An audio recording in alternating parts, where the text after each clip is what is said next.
Acknowledging the past is critically important, and it's important to acknowledge the past leadership of the organisation, of the first people on the boards, leaders in different roles, and of course our tumuaki, rongowetere and others.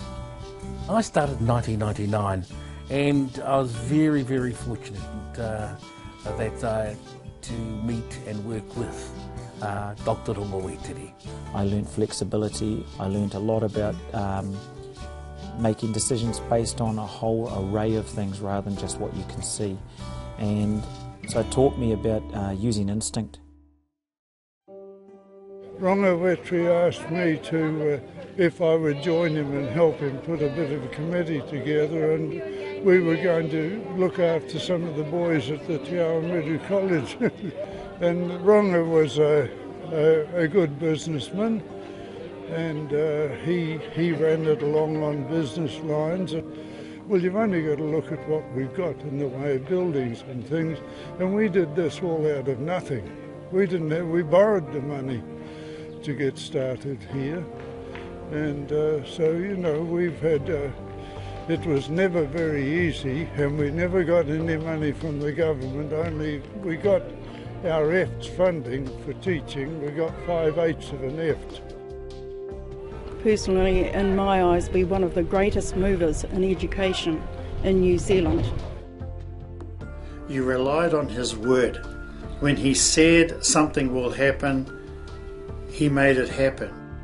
We had a building company here, and we were looking at building 50 houses a year. Rongo came down and said, why don't you build 1,000 a year? Rongowetere is a man who's a leader. Organisations can have managers, but if you've got nobody following you, you're not leading anybody.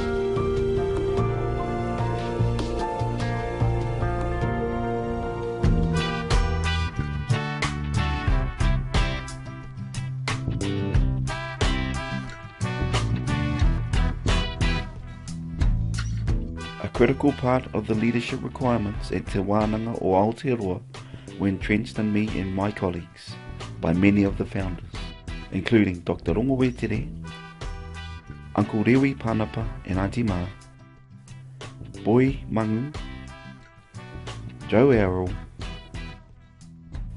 Bucknan, and many, many others.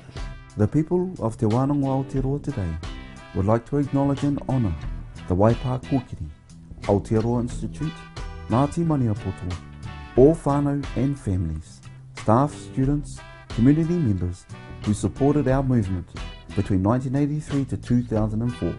Tēnā koutou katoa.